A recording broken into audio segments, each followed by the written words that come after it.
Hello everyone, and Deputy Prime Minister Oliver Dowden, thanks for being with me here at Founders Forum at Soho Farmhouse for this live episode of the Bloomberg UK Politics podcast. We're in a room full of founders.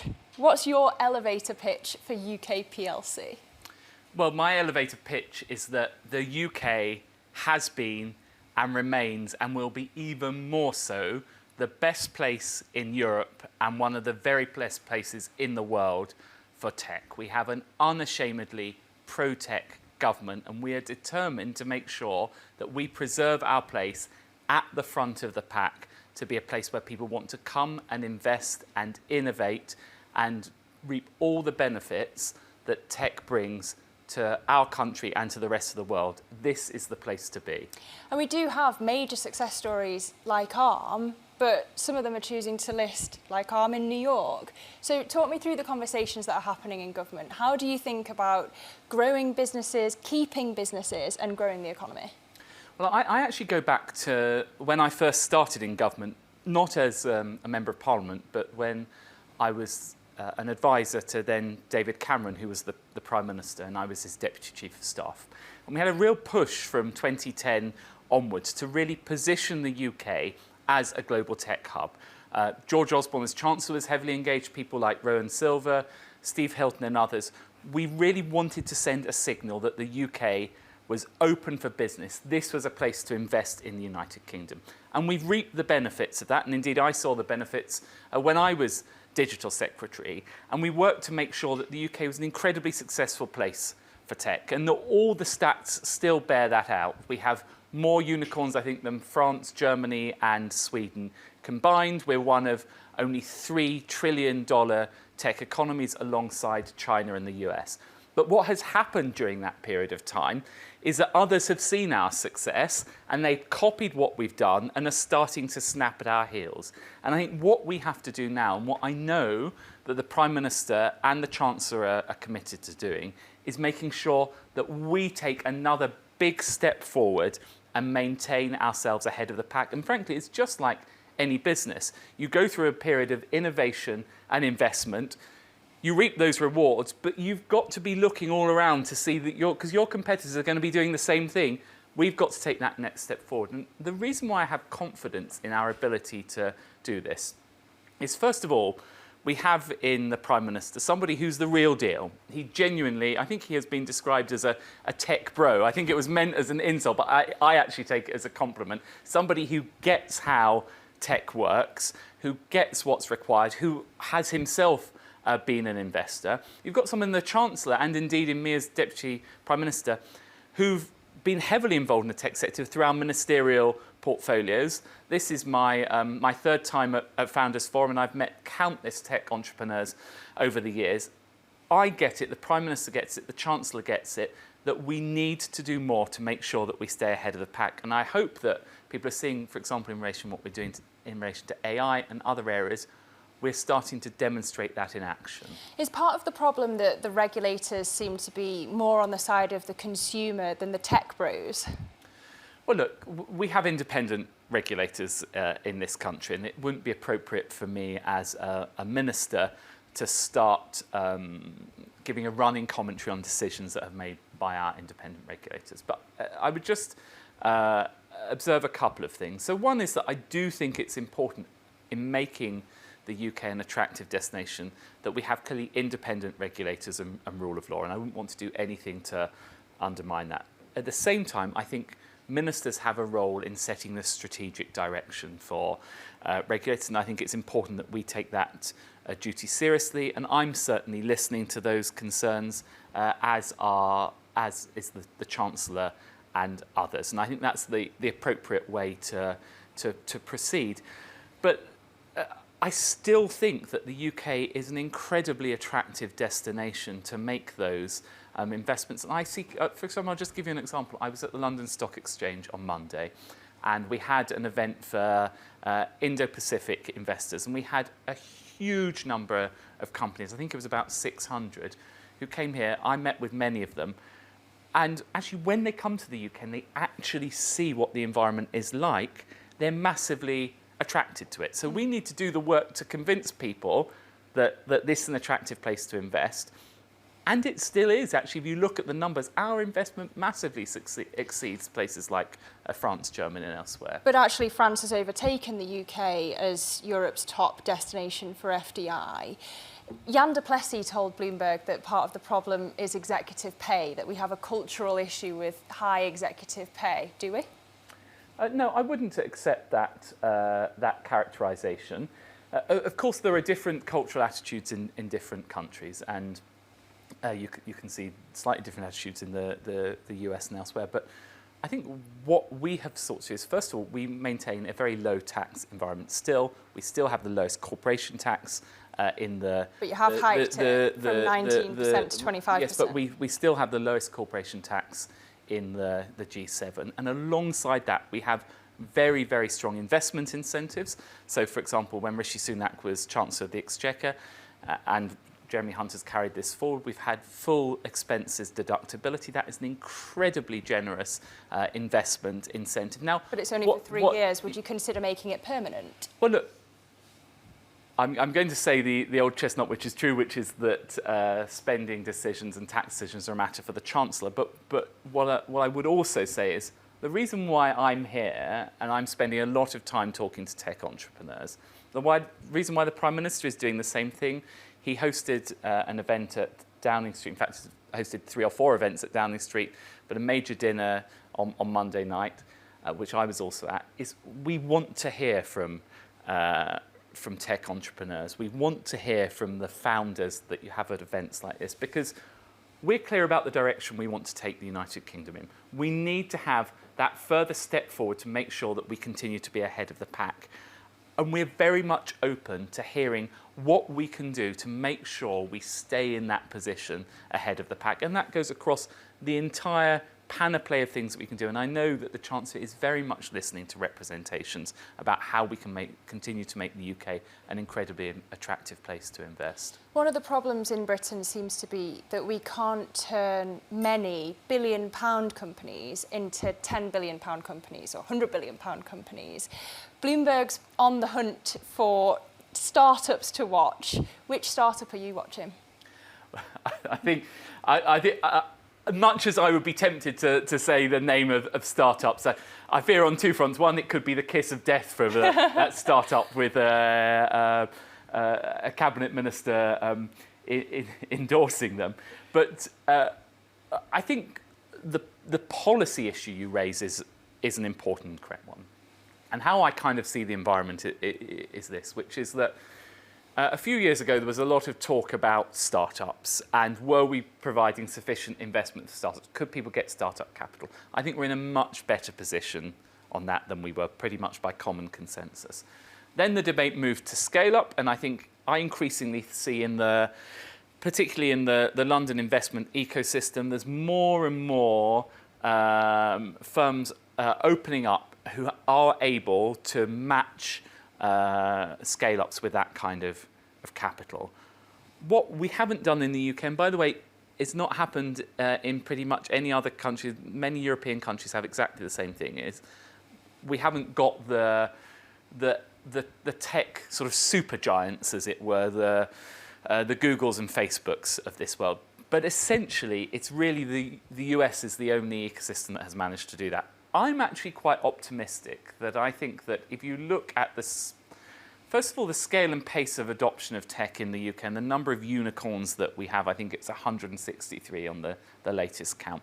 We've sown an awful lot of seeds. I think there is potential for growth there. But also I think that, and this is what I've heard all this week and before, we're on the cusp of the next revolution in tech, and the revolution that I think will be bigger than all the rest of the revolutions combined. And over the next 5 years, as we see AI truly come to fruition, it's gone from something, when I was digital secretary, it was only 2 or 3 years ago, when I was talking about AI, it was one of those things kind of in the far distance. Now it's absolutely at the centre of every tech company I talk to. And I think the UK is incredibly strongly positioned in that area. Actually, we're the only country in the world that has those 3 enormous AI companies at the forefront. US and UK. It's only the US and UK that has all three of them with having major presence. So I think I'm actually incredibly optimistic about the opportunities we have going forward. And when you were running digital, you were also running culture. You must be aware of the clash potentially between AI and the creative industries. Are you worried about job losses? Intellectual property?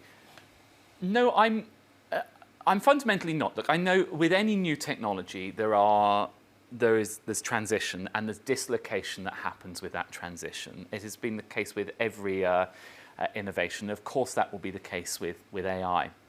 But actually, a lot of the creatives that I'm still in contact with say to me, it is a wonderful tool. And actually, I was having this chat with Demis Habermas on Monday, and we were both making the point that the way AI is going is actually tremendously democratizing. So it's gone from the domain where it's only a fairly elite group of coders who could really use AI.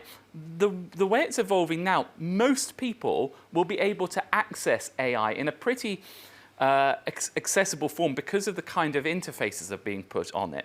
And actually, I think it's got the opportunity to liberate the sort of, I think it's the right-hand side of the brain type, the creative people to actually be able to use this technology. And I think that for countries like the UK, we have a huge opportunity because I think the application of creativity with the technology of AI means that we could make massive leaps forward. So I actually see it as an enormous opportunity in the creative industries. So to be the next Silicon Valley, do we need to take more of an approach that's move fast and break things when it comes to AI?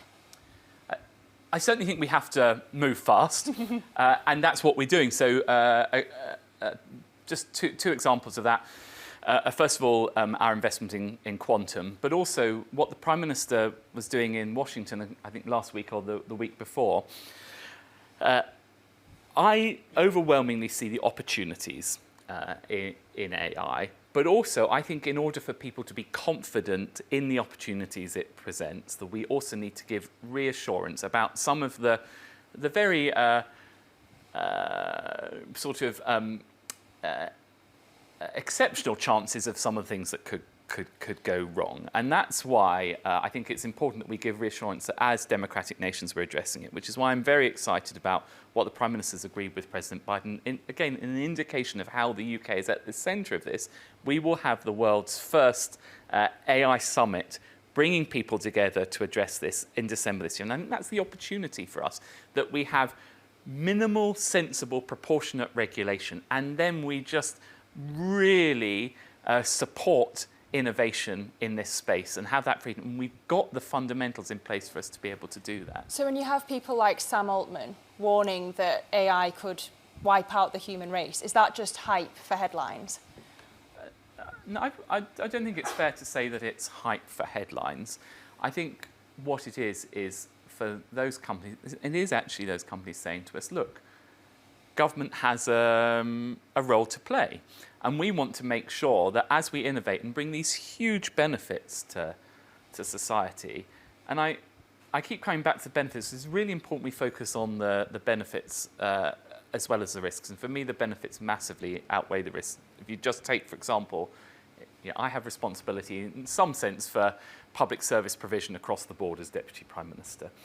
AI is the one technology where I think actually, genuinely, we could get more for less. In the next 10 years, in health, in education, we could massively improve outputs whilst not increasing inputs. So that's where the focus needs to be. But we do have to take seriously the threat, coming back to your original question for me, we do have to take seriously the sort of points that are being raised by them, which is why we are and why we've got this process we're starting with the US. For me, though, it's got to be targeted and it's got to be precise and it's got to be about dealing with that somewhat remote possibility, but a possibility that has been flagged nonetheless, and make sure we take sensible and proportionate steps to address it. But these aren't things that are, a long way off. You've suddenly got Microsoft dominating the landscape. Are we ready for the speed of this change?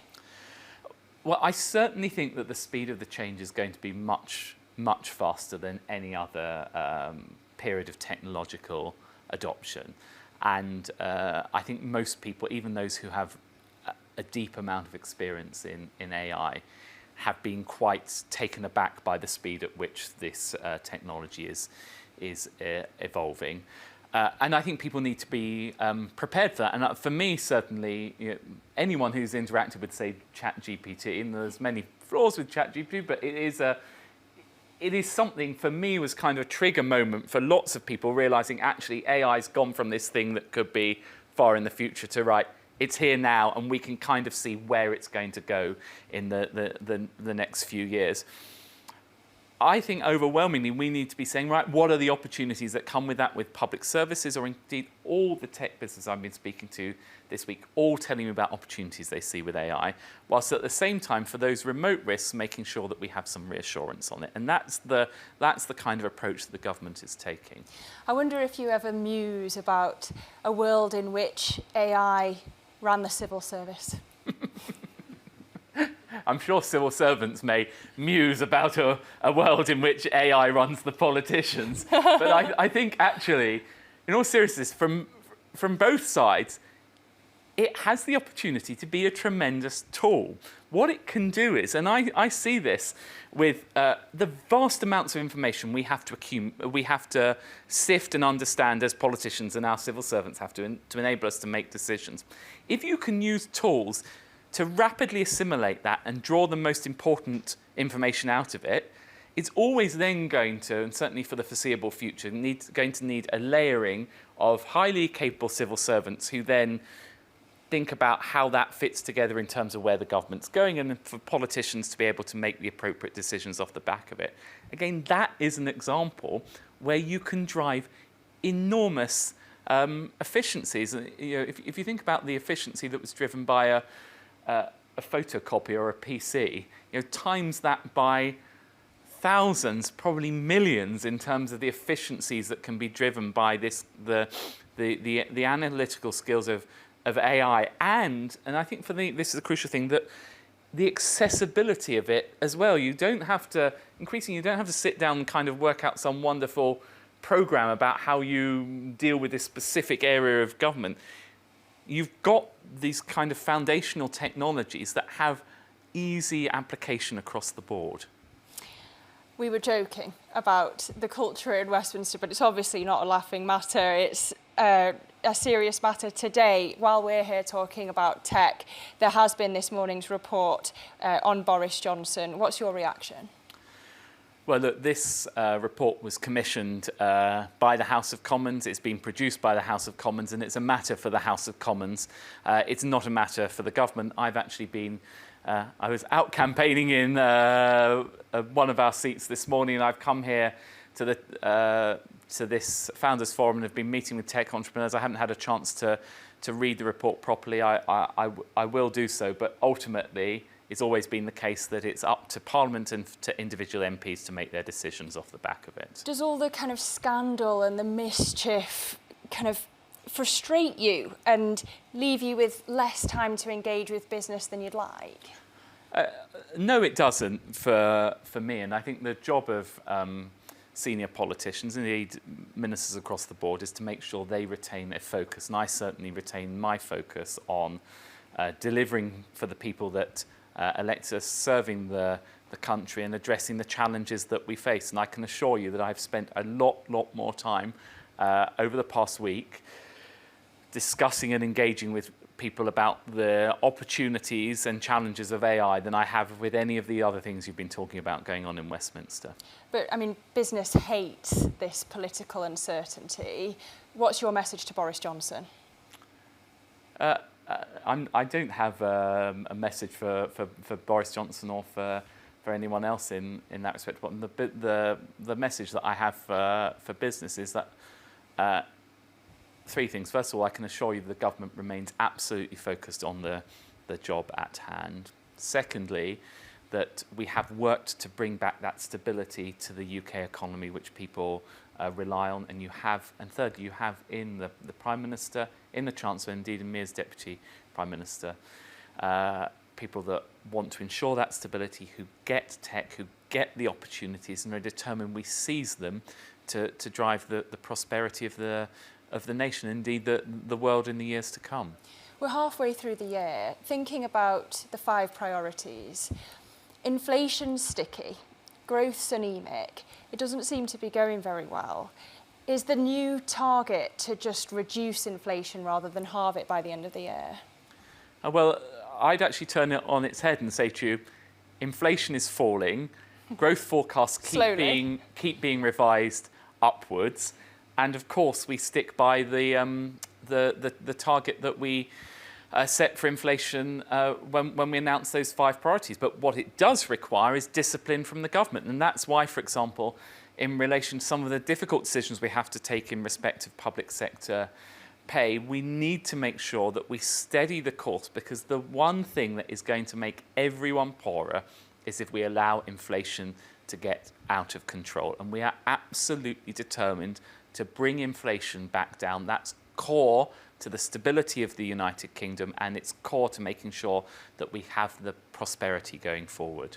And yet when it comes to the strikes, especially with healthcare workers, that's not helping to cut the NHS waiting lists. In terms of the number of people who are economically inactive because they're long-term sick, that's at a record high.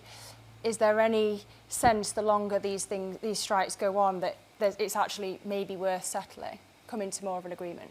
Well, look, I deeply regret these strikes. It is worth saying, actually, we have by and large settled in relation to an agenda for change that was accepted by the majority of people covered by Agenda for Change, which is, I think, pretty much the majority of healthcare workers. Clearly, there's a dispute going on with the junior doctors still. But it's also the case, actually, if you look at 2-year waits, which soared over COVID, we've pretty much eliminated it. We are continuing to make progress. And on the point about the long-term sick, and we're actually starting to make progress. You look at the latest numbers, labour market numbers, for getting people back into the labour market. But there's a lot more to do on that, not just on long-term sick, but people who are thinking of retiring early. That's why, for example, we made the pension changes, or helping people who've had children back into work, and that's why we've introduced the childcare changes. But do you need to, on childcare, maybe loosen immigration to get the staff to get the childcare reforms to happen faster? Well, going back to your previous question, my first dispensation is to make sure that we get more people into the labour market from within the UK. But we have shown the flexibility to have immigration where it's needed. And actually, coming back to why we're here at the Founders Forum, probably less to discuss the state of the NHS, as important as it is, more about the opportunities that present to us in the tech sector. We have shown that flexibility about making sure we're able to get the brightest and the best into the UK to support the tech sector.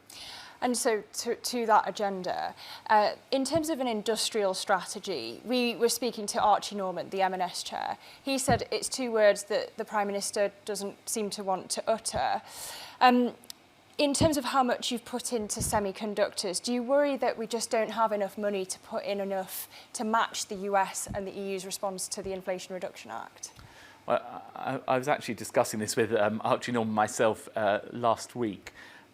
Look, if you look at the macro approach of the US, the EU, less in any individual sector, whether it's the chips or whether it's renewable technology and so on, the US, the UK, and the EU are pursuing slightly different approaches. I think there's validity in the different approaches. What the US has chosen to do is to make very large investments in trying to onshore again